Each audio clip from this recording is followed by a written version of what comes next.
안녕하십니까? 세상은 언제나 완벽한 시스템을 꿈꿉니다. 더 세밀한 규정, 더 복잡한 알고리즘, 더 정교한 기준. 우리는 그렇게 더 나은 미래를 만들 수 있다고 믿어왔습니다. 하지만 질문을 하나 던져볼까요? 그렇게 완벽을 향해 나아간 끝에 정말 우리는 더 안전한 세상을 만들어냈을까요? 오늘은 전 세계 은행 시스템을 규율한 바젤 협약과 그 속에서 서류상 위험은 0이었지만 실제로는 폭탄이었던 그리스 국채의 역설적 사례를 통해 정교한 시스템이 왜 반복적으로 실패하는지 살펴보겠습니다. 1988년 바젤이라는 작은 도시에서 전 세계 금융시장을 안정시키려는 국제협약이 체결됩니다. 바로 바젤 1. 그 핵심은 간단했습니다. 은행이 감당할 수 있는 수준 이상의 돈을 빌리지 못하도록 하자. 자기 자본이 충분한 은행은 위기가 와도 버틸 수 있지만 대부분 돈을 빌려서 굴리는 은행은 작은 충격에도 흔들릴 수 있기 때문이죠. 이러한 원칙은 금융 안정성을 위한 최소한의 안전벨트 역할을 했고 처음에는 큰 지지를 받았습니다. 하지만 문제는 이 단순한 원칙이 현실의 복잡성을 감당하지 못했다는 데에 있습니다. 은행 경영에서 핵심 개념은 바로 레버리지입니다. 작은 자기 자본으로 큰 자산을 굴릴 수 있는 구조. 가령 두 은행이 똑같이 1억 원을 대출했지만 A은행은 100만 원이 자기 자본이고 B은행은 1000만 원이 자기 자본이라면 둘 다 200만 원의 손실을 봤을 때 A은행은 파산하고 B은행은 생존할 수 있습니다. 즉, 같은 충격에도 레버리지 비율에 따라 운명이 갈리는 것이죠. 그래서 바젤 협약은 자기 자본 비율을 일정 수준 이상 유지하라고 요구합니다. 하지만 시장은 규제의 틈을 파고들 줄 알았습니다. 2004년 한계를 드러낸 바젤 1을 대신해 더 진화된 버전인 바젤 2가 등장합니다.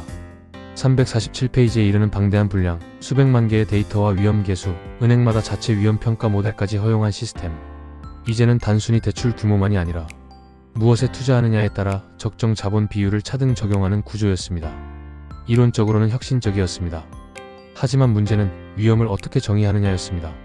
바젤 2에서는 선진국 정부가 발행한 국채는 위험도가 0이라고 평가했습니다. 그리스도 유럽연합 소속이니 마찬가지였죠. 은행들은 생각했습니다. 서류상 위험 0, 수익률은 높고 규제도 안 걸려. 이보다 좋은 투자처는 없어. 그 결과 전 유럽의 은행들이 너도 나도 엄청난 자금을 끌어모아 그리스 정부 채권에 투자합니다.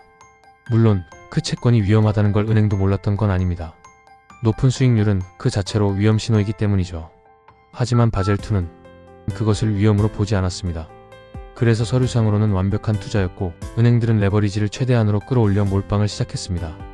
바젤 2는 정밀한 계산과 모델링으로 무장했지만 그것이 오히려 부정행위의 출구가 되었습니다.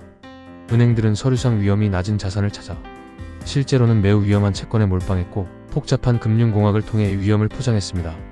서브프라임 모기지처럼 부실 대출을 안전하다고 포장한 파생상품도 이런 분위기에서 탄생했습니다. 결국 바젤 2는 위험이 낮은 자산에는 레버리지를 더 써도 된다는 조항 때문에 위험을 낮게 보이게 만드는 기법의 창고를 유도한 셈입니다. 그 결과는 참담했습니다. 금융위기는 여지없이 찾아왔고 우리는 가장 복잡한 금융 시스템 안에서 가장 단순한 탐욕이 움직였다는 사실을 목격하게 됩니다.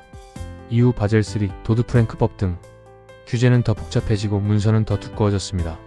하지만 여전히 본질적인 질문은 남습니다. 더 정교한 시스템이 더 나은 결과를 보장할 수 있는가? 바젤 2에서 얻을 수 있는 교훈은 단순합니다. 복잡함은 속임수를 막지 못합니다. 오히려 더 정교한 속임수를 낳을 뿐입니다.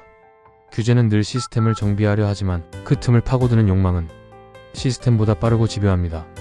따라서 우리가 추구해야 할 것은 더 두꺼운 보고서가 아니라 더 날카로운 의심, 더 정직한 유인 구조, 더 인간적인 금융 시스템일지도 모릅니다. 오늘 우리는 그리스 국채에 위장된 안전함을 통해 정교한 시스템의 허점을 들여다봤습니다. 바젤 2는 위험을 측정하면 통제할 수 있다고 믿었지만 결국은 그 믿음 자체가 가장 큰 리스크였는지도 모릅니다. 세상이 더 복잡해질수록 우리는 더 단순하고 본질적인 질문을 던져야 합니다. 이 시스템은 정말로 사람을 위한 것인가? 그 질문이 없는 규제는 결국 또 다른 실패를 낳게 될 것입니다. 감사합니다.